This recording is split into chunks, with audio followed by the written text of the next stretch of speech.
So thank you very much for inviting me today. My talk's titled Impacts of a Changing Chemical Climate in the 21st Century, and in particular the role of ammonia and other reactive nitrogen pollutants. The talk brings together parts of a lot of the research projects which we undertake at CH, the Centre for Ecology and Hydrology. As you may have guessed, I'm an atmospheric scientist, not an ecologist or a hydrologist, but many of my colleagues are. So I'm currently the group leader of the Atmospheric Composition Change Group, and these are some of my colleagues. And we vary from working with the high-resolution instrumentation, so Marceli Twigg, Matt Jones, John Kenterspear, through to the data informatics roles. David Lever is our lead on that, and Sim Tang leads on our low-cost sensors. And our science lead is Professor Mark Sutton, who has developed a lot of the techniques and the science underpinning our understanding of ammonia in the environment. So what is the clean air that we're aiming for in atmospheric sciences? Do we want to go back to pre-industrial times, or can we go back to pre-industrial times? Or are we looking for something which is what might be termed an equable atmosphere? That isn't the same air everywhere. I think it is good enough air quality everywhere would be the air equality. And we need to do that with the sustainable population and with waste emissions minimized. And in theory, that should give us some sort of equable atmosphere. How do we get there? Well, we need to understand where we are with the atmosphere. So what is the state of the environment? And then identify the impacts of the things that we think are causing the problems. Are we measuring the correct chemicals and with the correct metrics to understand them? How is the state of the atmosphere changing? Is it from gas phase to particulate mass composition? Are we measuring all the correct species? And then finally, how can we mitigate that? What improvements can we do there? And that underpins science and policy with consistent approaches. So this is a very busy slide. There's very many versions of this, and I've made sure the numbers are nice and small so that you can just focus on the wider picture. So in the mid-20th century, we learned how to pull atmospheric nitrogen, molecular dinitrogen, into reactive forms and use it, in particular to make synthetic fertilizers, which allowed us to improve soils to make them more agriculturally productive. And similarly, we were releasing NOx from industrial processes from the hydrocarbons which were locked in. And that nitrogen goes into the terrestrial and oceanic ecosystems and moves around. So you can have natural processes, unintended processes, and intended processes within that. And the losses and the leakiness of that system is what causes a lot of the pollution that we struggle with today. In past change, so this shows the future risks of global fertilizer use. This is looking back from 1962, 2006 and up to 2050 for the different continental regions. As you can see, for every region, the fertilizer use is predicted to go up in the next 30 years. In some regions, enormously, and in other regions, to a lesser extent. So South Asia, Latin America, I expect it to increase a lot. East Asia, development countries, less, but overall for the globe there is perhaps a 50% increase in predicted. Whether that's correct or not. How does that feed into our future climate predictions? How does climate have a role in that? So once you put your agricultural fertilizers with ammonia into the world, does atmospheric ammonia go up? Under several of the different scenarios in the climate predictions, which I won't go into because I'm not an expert in them, ammonia is mostly predicted to increase in emissions relative to 2008. So many scenarios have a 50% increase. the most optimistic scenario has it staying about the same as we are now, so no net decrease in the future. Where do these emissions come from? Going through the sectors, agriculture, this is in teragrams of nitrogen per year. So agriculture is the major source of 33 teragrams of nitrogen per year. And then you have residential, industry, transport, energy, biomass burning. And the ocean is thought to be a small emission source as well. The budget of that ammonia, where does it go once it's emitted into the atmosphere? I'm using some slides from Claudia Stedman. She's just finishing her PhD and has done a sort of global modelling study of where does your ammonia, which is emitted, go. And these are the atmospheric budgets. I know many people won't be able to see the numbers, but primarily the sinks of the ammonia are either deposition back down to land, either dry as a dry chemical depositing on the surface, or wet deposition being captured by rain and deposited on the surface. And then the main other mechanism for loss is aerosol formation, ammonium nitrate, ammonium sulfate, and potentially reactions with organics. And that occurs throughout the globe. This just summarizes our basic understanding. Ammonia, compared to, I'll show you some oxidized nitrogen in a second, is relatively simple in that your ammonia will be released and it will either redeposit or react to form something in the particulate phase or gas phase. And then the loss from the atmosphere is this deposition, either dry or wet. I'm just going to take a little segue across into the natural world to where else is there ammonia if we were going back to that pre-industrial world. So the wildlife colonies of the world are the major natural source of ammonia into the atmosphere. We had a PhD student, Stuart Riddick, who's now, I believe, in the US, studied the global population of seabirds, and these are where all the major colonies are. There's 480 million pairs of birds in the world, evidently, seabirds. And we looked at their emissions and where they go, and this can be analogous to what we do with ammonia and ammonia deposition from fertilizer.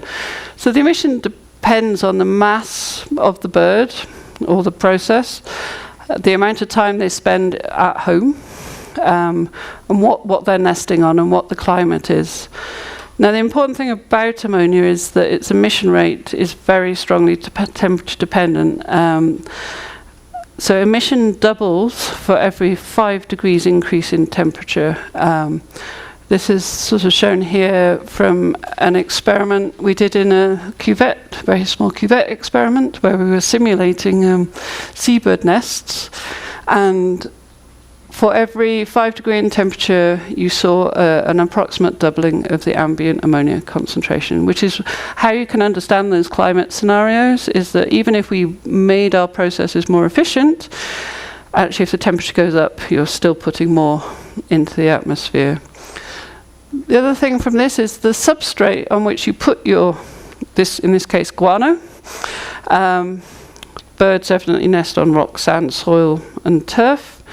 The amount of ammonia which goes back out into the atmosphere depends on that. So on the rocks, most of the ammonia comes back into the air, whereas with the turf and soil, you lose ammonium into the soils, and that goes into the aquatic system and the hydrological processes.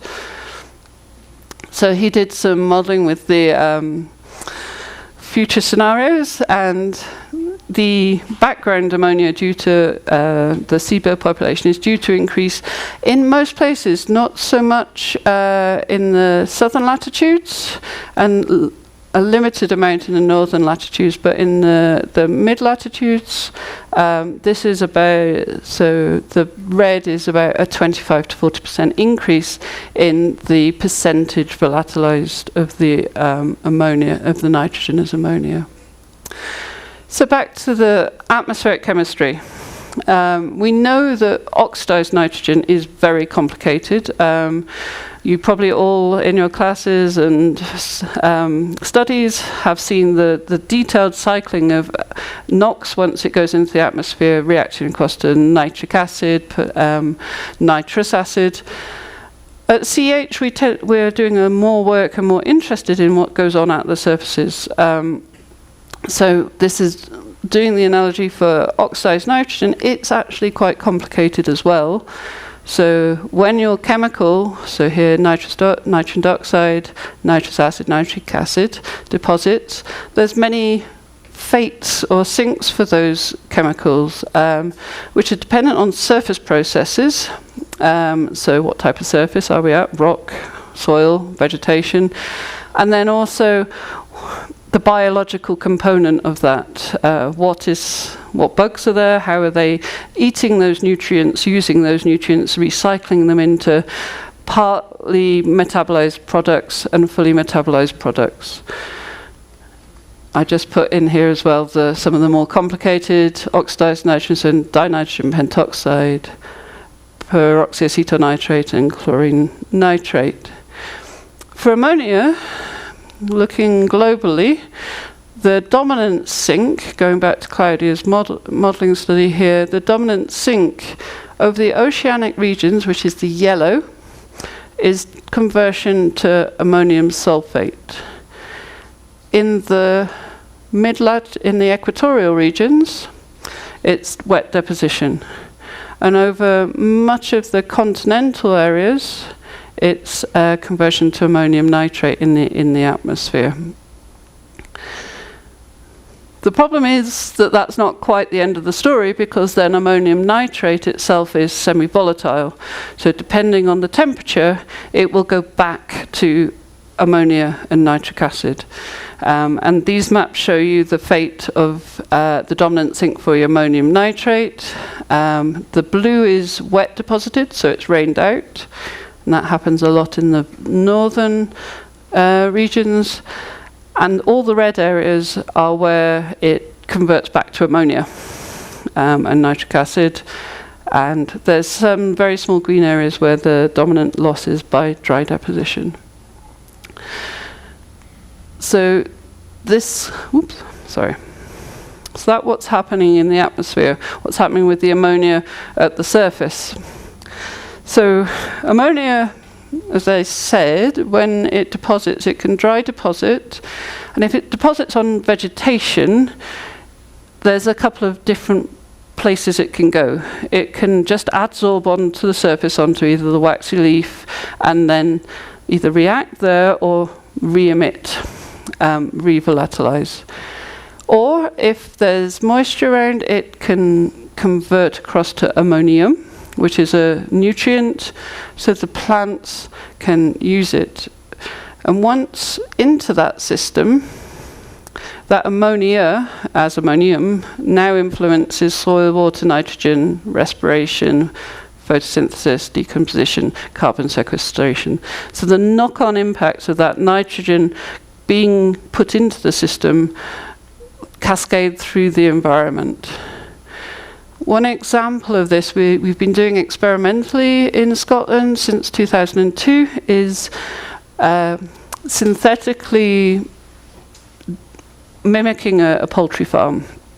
So we have the lovely field site next to, it's a big moorland, which is very wet, very cold, very windy. We have the best weather, and occasionally it's sunny. And we have this down here is where we emit ammonia gas simulating a small poultry farm. And when the wind is in the right direction, it releases, as in the southwest segment, and the rest of the time it doesn't release. And there's a transect along here in which we measure the concentration of ammonia, and we look at the composition of the vegetation and the soil and the groundwater. We have, at the back edge here, we have wet deposition treatment plots where we deposit the ammonia, equivalent ammonium as rain. So what we've seen over time, and I would say still 16 years out, damage is still increasing across the plots. Is that you see Kaluna is one of the dominant grasses you see in low nitrogen ecosystems. And so this is on the x-axis is the distance away from the source. So this is low nitrogen and this is high nitrogen deposited. And you can see the percent of the original grass is highest when you're further away, and when you're close, you've almost completely destroyed your original vegetation. And what you see is that other species move in, invasively, competitively winning out because they like the nitrogen, they can use it and they can thrive. So you have a competition and a degradation effect. In Europe, under the Habitats Directive, which is one of the EU legislations, which I'd rather not talk about Brexit today, there's a requirement to protect habitats which are endangered, and in this case they're endangered from atmospheric pollution.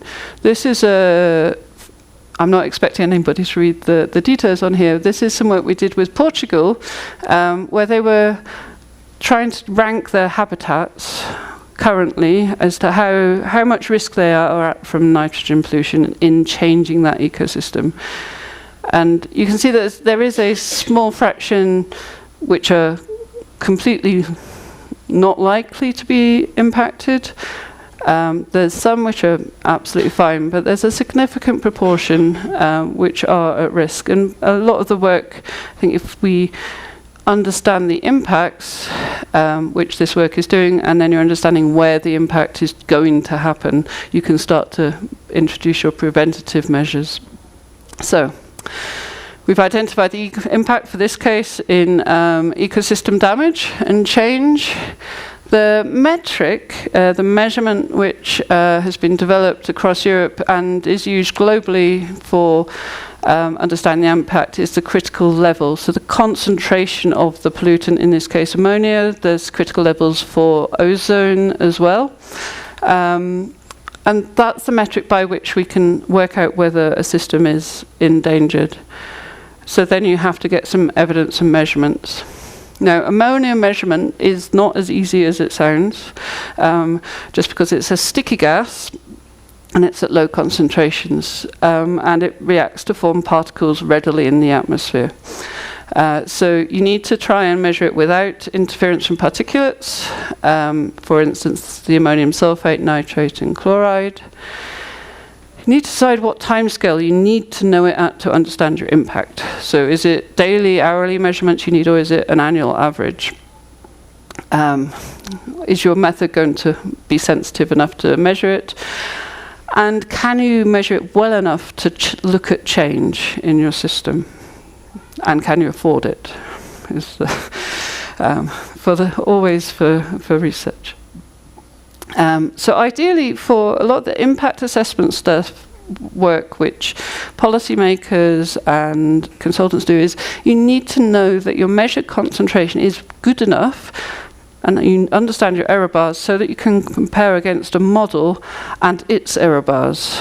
There is no such thing as a perfect measurement, and there's no such thing as a perfect model. So you need to be able to look at these type of plots. So this is a log scale, because ammonia does occur over 3 orders of magnitude concentration in the environment. And this is looking at some poultry studies. So for this, we were happy. The model measurement comparison was good. So the traditional method for measuring ammonia has been wet chemistry, because ammonia is quite water soluble. If you extract it from the air into the water and then use a method for ammonium analysis, you can do a reasonably good job on doing that. Bearing in mind you need to not sample your particles if at all possible to interfere. This is an example of a wet chemistry instrument called an ammonia. It's one of our more portable ones. It's about 20 20 kilograms. We've carted our couple. It was a company in the Netherlands, which made it. We've carted it all over the world. This instrument on the left here is its big brother, or sister actually, the Marga. So this is a much more advanced type. It has a rotating annular denuder, so you have a coated cylinder which turns all the time. You have a laminar flow of air through, and the gas can diffuse to the edges and be captured. It also has, you can't see it at all there, but it's something called a steam jet aerosol collector, so it samples the particulates as well. And that has on board an ion chromatography system, so you can do the IC every hour on every sample, and you can get hourly data. The opposite end of the spectrum are these passive samplers. These are CH-developed alpha samplers, which you deploy for monthly or weekly passive sampling, and they're very low cost. This is not very low cost. We, as part of a European metrology project, were comparing a lot of the instrumentation available on the market. In 2016, we had a measurement into comparison, and it didn't really rain, which was nice. And we had about 14 instruments come to Scotland to test. A lot of them use infrared spectroscopy, whether it's cavity ring down or direct FTIR, or a quantum cascade laser. So Picaro Los Gatos, Tiger Optics, and AP2E, which was one of the more prototype instruments taking part. Picaro and these sort of small rack-mounted instruments are sort of the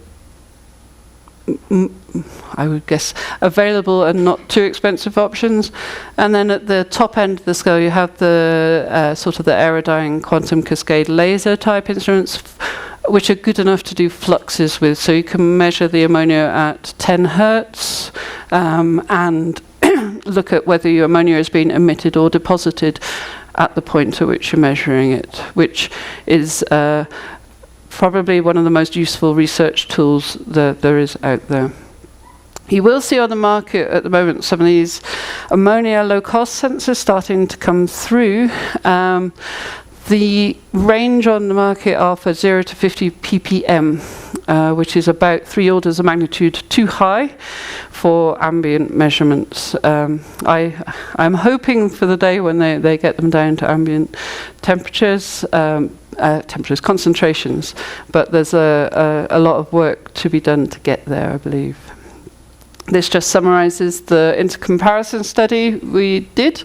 So we put all the instruments into a field just near us, where we have an arrangement with the farmers, and he will put fertilizer on if we want it. And so we fertilized at the vertical line here.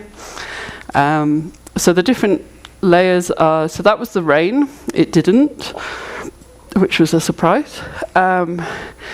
These ones were instruments with individual inlets, so the ammonia, the quantum cascade laser, and the Marga, the online IC instrument. We then had the DOASes, so the differential optical absorption spectrometers, which are open path instruments, and measure along a length, and then integrate that, knowing the length, into a concentration. And these were on a rack-mounted manifold in the middle there. Just zooming in a little bit to just after the fertilization, where we started to see the increase. And this illustrates a little bit the variation in concentration you can get. So normal background concentrations in Scotland are just under 1 ppb. I believe they're slightly higher here, possibly in the 30 to 40 region.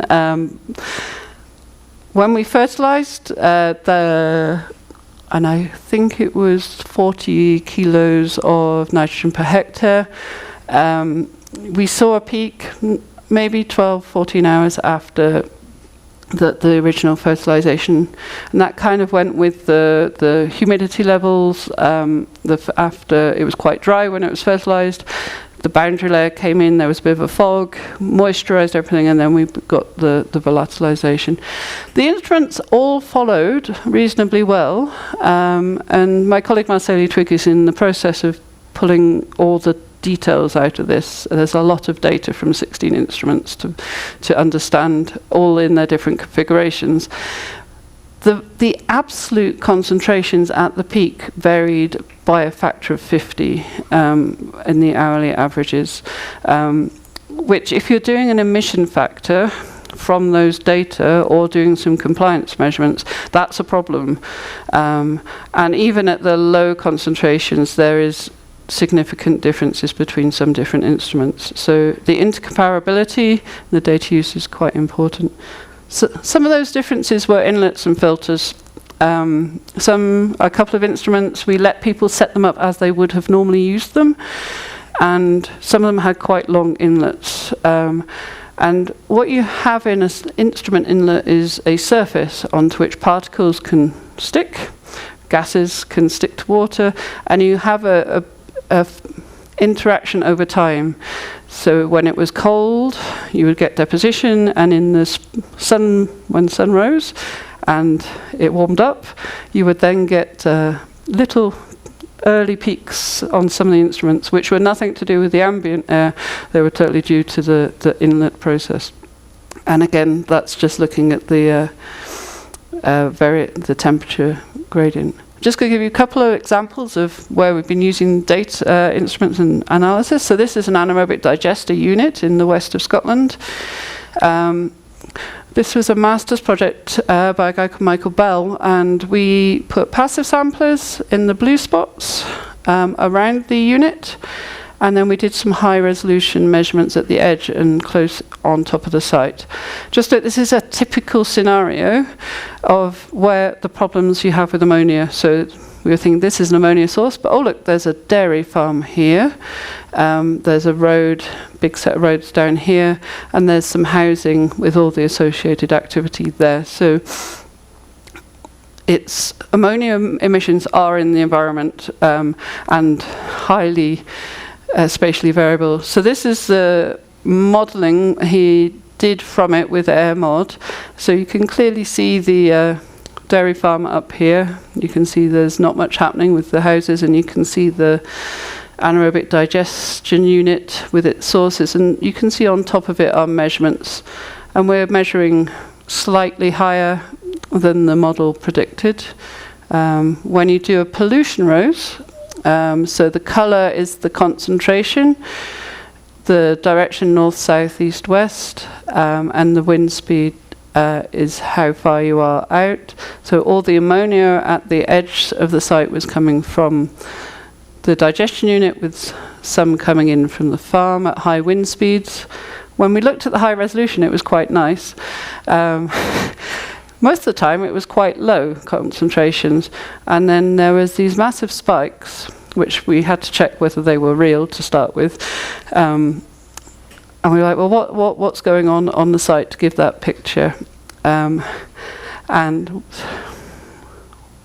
I haven't got the side where with the pictures in this talk, but there's 2 point sources, it turns out, on that site. There's a continuous source on a cooling pond, which wasn't covered, and they were opening the door 3 times a week when the lorry with the waste arrived and chucked it out and punged it into the storage unit. So that site could have completely cut off its ammonia signal by using a better method for putting the waste into its unit and covering that pond. And that's where I think the mitigation for future is important. This is a poultry emission study. We're measuring just downwind of a poultry shed, and you can see the concentrations is pretty high most of the time, even if the wind is in the wrong direction.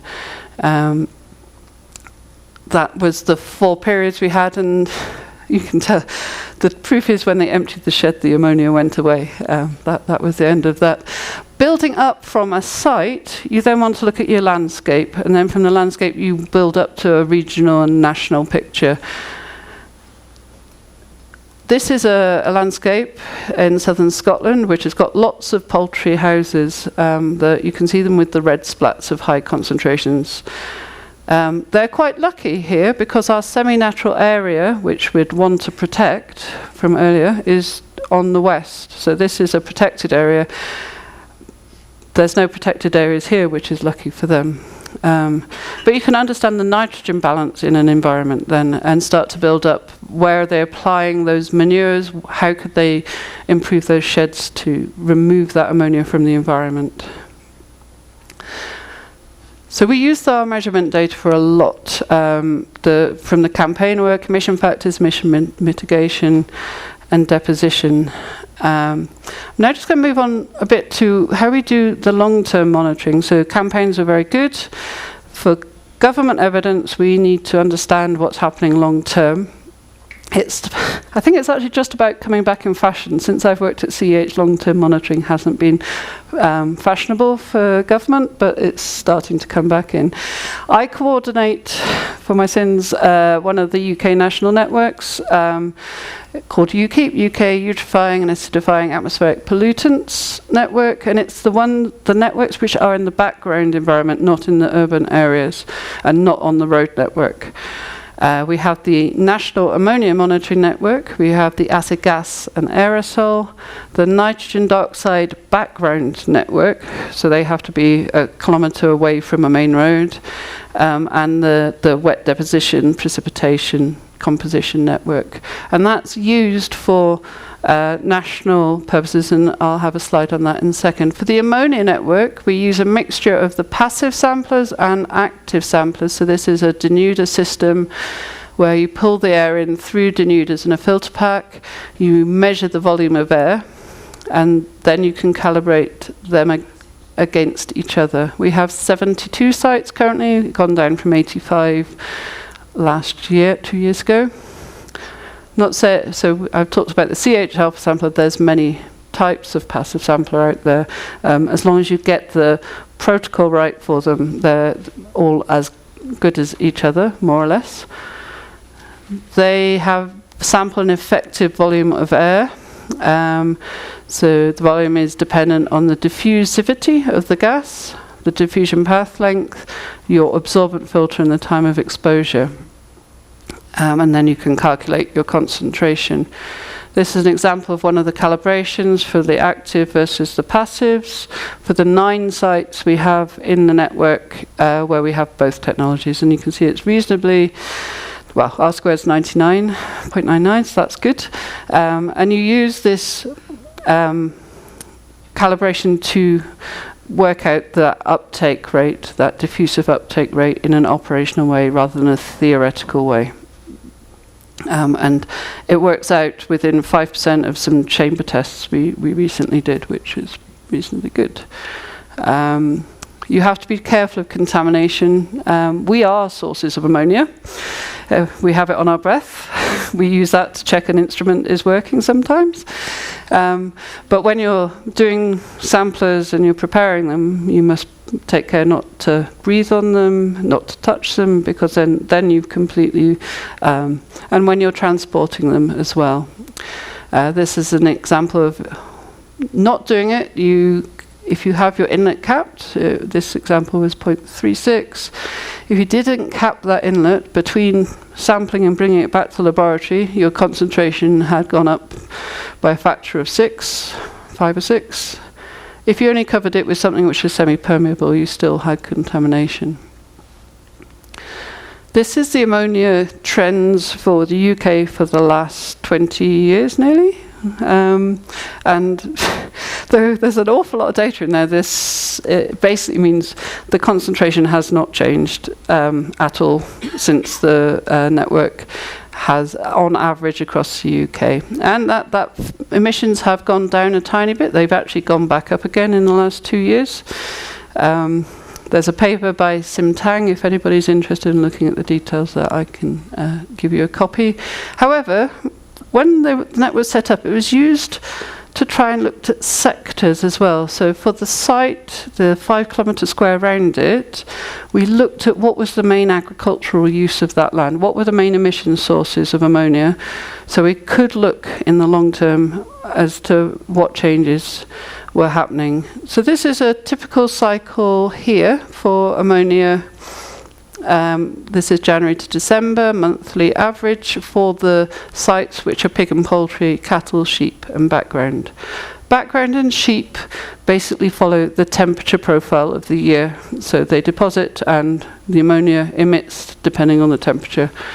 Pig and poultry, you have high continuous with some peaks when the spreading seasons are happening, when the manure is put out across the land. This is the ammonium in the particulate phase for the same period, an annual cycle. So in the UK we have a very strong spreading season, fertilisation in spring, and ammonium nitrate is formed. Again, this is primarily in the pig and poultry areas, but in all areas we see the increase in ammonium nitrate. One of the things I've learned running a network is you have to use your data. And we make our data publicly available in several databases, and it is used for the mapping and modelling of pollutant concentrations deposition for the UK. It also feeds international assessments and underpins planning processes in the UK. So we get a lot of usage and downstream use of the data, which isn't initially what you would think it would do. Jumping into urban areas for just 2 minutes. Urban ammonia is much less studied than rural. This is a study by a summer student we had in Edinburgh over this side, and this is some of the typical concentrations in the literature for ammonia. These ones are all relatively low.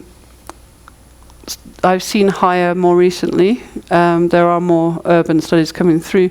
In Edinburgh, we found the highest sites where there was dog walking, where there was a petting farm, so where the children can meet the animals, and where humans were making a mess. But also at traffic sites. So traffic is a known source. If your catalytic converter is not operating efficiently, one of the byproducts is ammonia. And there is growing evidence that ammonia isn't well characterized in the urban environment and what the predictions are for it in the future. Currently they think the emission factors may be out by 2. James and many other people in the world are starting to look at this in more detail, and hopefully in the future we may understand it better, and I think that's critical for understanding particulates in the urban environment. We have one passive sampler in urban UK currently in London, and this is from 99. It was going down in the early 2000s, and since the move from diesel to petrol has occurred in the last few years following the NOx emissions scandal and other drivers, we may be seeing an increase again, but again it's 1 point, so we need to know more. So to summarize, just as societies realize that climate implications of fossil fuel, I think the reactive nitrogen and the feeding the world, how we use our nutrients, is becoming as important to understand for a sustainable planet. How can we prove, and Mark Sutton is leading, there's a international nitrogen assessment project, which I believe Mexico is affiliated with. So there's a lot of work starting to happen on trying to understand and make things better. How to improve things, emit less. It sounds silly, but yes, try and emit less. And that's by process change, managing what we do better, maybe finding efficiencies, making fewer leaks in the system, recapturing emissions where the impact is local. And I'll just give a couple of examples of, so agroforestry, the use of trees around animal agriculture or arable agriculture crops, had a bit of research studied. So we did some at CH where we looked at if you put a tree belt downwind of poultry emissions or slurry. And we found that you can actually, either by recapture of the trees or by dispersion, reduce the concentrations downwind of that site. And that is important if you are trying to protect a particular ecosystem. It's not an answer in the long run because you're then pushing your nitrogen into either the wood or the soil. You may affect your climate forces, so your N2O emissions for those soils and vegetations. But it does work. We've done some case studies, and this was with at a site where we could have a wooded and a non-wooded transect downwind of a poultry shed, and it was varied between 10 and 25% recapture of the ammonia compared to the open transect. So in the rural peri-urban areas, I think the agricultural ecosystem interactions are key for understanding the nutrient management. And I think there is a tension to maintain the productivity, to feed everyone, while reducing those impacts. How to find the evidence, and I think developing criteria for representative sites and impact assessments is important, and then working across the communities to find the solutions. In the urban, again, the role of the exhaust emitted ammonia in particle formation is quite important, I think, to understand what changes in car technologies will have on the very local environment, and understanding what other activities contribute to that background. Biomass burning, waste management. And I think that depends very, very much on the locality of where you're trying to solve a problem. The climate, the culture, the travel modes. Thank you very much for your attention.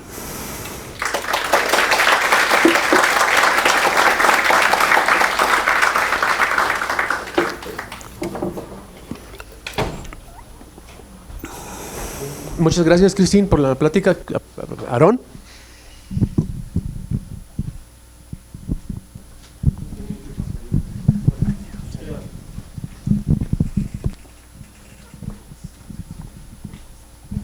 Hi, thank you for your presentation.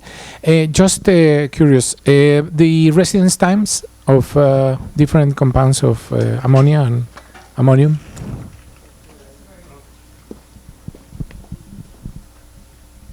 That's a key question. So the residence time at the surface of ammonia is very short. It can be seconds. Within a kilometre you can be back down to background. Once you escape that the bottom of the boundary layer, then it very much is dependent on the climate and the other pollutants climates around. I think the major question arising from Claudia's global modelling is you have the pollutant hopping effect of ammonia. When it transitions into ammonium nitrate, that allows it to be transported further. It then gets re-emitted. So the net lifetime is something which should be quantified, I believe. But yes, I think it's going to be different globally, but the other part of it is that I haven't, and actually many researchers haven't quantified the organic effect on the ammonium. So you will get ammonium oxalate, ammonium malonate, reactions with secondary organic aerosols. So what that impact on the net pathway as well is not well understood. Thank you for your interesting talk. So I have a couple of questions, and the first one is, these particles coming from ammonia or ammonium, they seem to be important for human health. But in comparison to other particles such as soot or PAHs, is this something that we should be concerned? And the second question I have is there any study showing that these ammonia particles have any impact in cloud formation? I'll answer your second question first. So, when I did my PhD way back when, when I finished in 1999, the assumption was that all particles were either ammonium sulfate or sea salt. So ammonia has always been important, and ammonium for cloud formation, cloud processing, and that is true for ammonium whatever it's reacted with to form a particle. So the answer is yes, it is important. So the first question about the health, I am not a medical scientist. I believe there is a lot of work being done currently on which parts of particles cause the human health effects. So recent work looking at the early instance of dementia and the heart disease, clearly asthmatic, and COPD, the pulmonary disease, are all impacted by particulate matter. The specific effects of which components, I think, is still an ongoing research question, and untangling the particulate versus the gas phase chemical effects as well, because often they're all there together.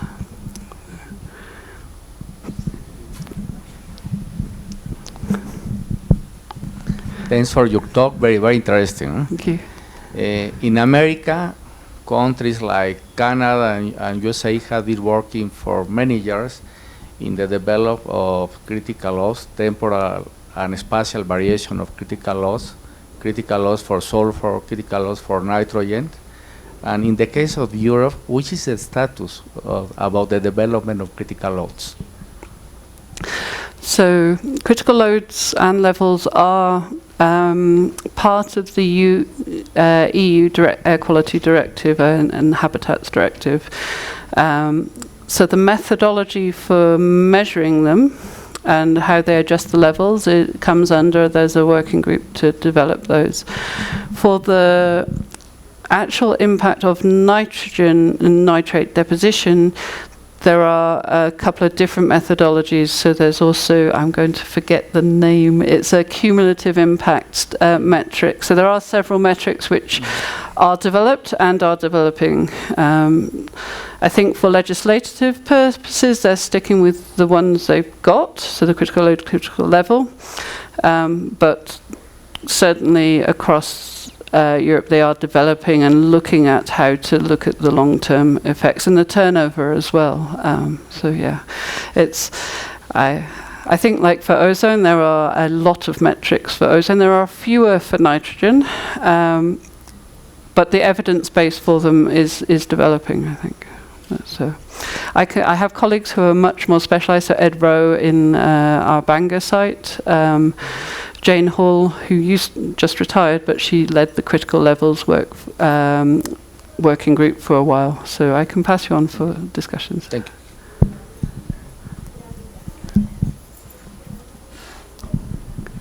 Thank you very much. I have a question. I can see in your graphics that there are more ammoniac emission during the summer in North Hemisphere. What is the reason about that? So in the summer, in the Northern Hemisphere, it's the main agricultural growing season, and it's hotter. So the primary reason is that more is being put on the land, and so more will be volatilizing during the hot periods. So the contrast between the northern and southern hemisphere, I'm not an expert on that. However, the amount of emissions also varies quite strongly with the method of agriculture. So how intensive your agriculture is, and how you practice it. So not all low-resolution, low-tech agriculture is clean. Some of it can have a lot of emissions, and not all high-intensity agriculture emits a lot. But how it's implemented does affect it. So it's more complicated than just they're doing it. It's the local methods for applying agriculture. Thank you.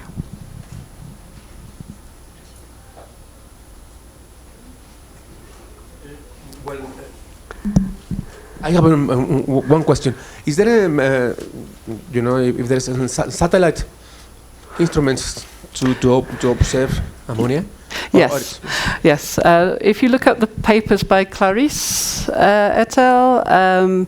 Sorry, I didn't put. I often have a slide with the satellite coverage of ammonia. So yes, there is satellite coverage. It shows a fairly similar picture to the modelling with the high concentrations over Southeast Asia, up towards the Himalayas. The Po Valley is very clearly seen in Italy. The resolution is getting better. I believe some of the new satellites will have better capability. So yes, there is. Michel? Hello. Hi. You mentioned that the emissions from vehicles depends highly on the quality, in the state of the catalyzer. Do you know of any study who has estimated the contribution in a city of how much the ambient concentration of ammonia is affected by the vehicular emissions?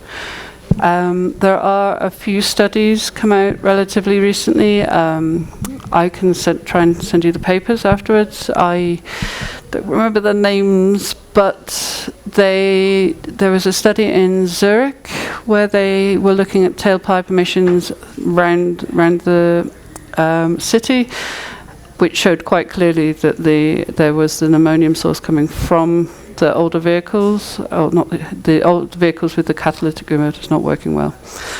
So yeah, I can pass on some references for that. Thank you. Hi, Christine. There's a question regarding to the monitoring. You mentioned a little bit of low-cost monitoring. So, thinking about new companies that want to send everything regarding to now monitoring ammonia, what is your recommendations in terms of this kind of new equipment, low cost and passive? Because the thing is, people can buy equipments and then start to make measurements and probably spread out a lot of information that probably is not in under the evaluations. Yes. What do you recommend in that sense? So I'm in the last couple of years joined a couple of European working groups on standards, one for passive samplers and one for low-cost technologies. I would recommend before buying anything you borrow and put it next to some high-cost technology, high being high, such that you can understand how well it's working is the first thing, really. Ask to borrow, ask to try it out, because there have been quite a lot of people stung in the last 5 to 10 years of buying new technologies which are touted to do really, really great things, and they don't. So I think it's a buyer beware, try it out, put something next to it first. And then also, I do this because I have to cost up the network, I have to cost up projects.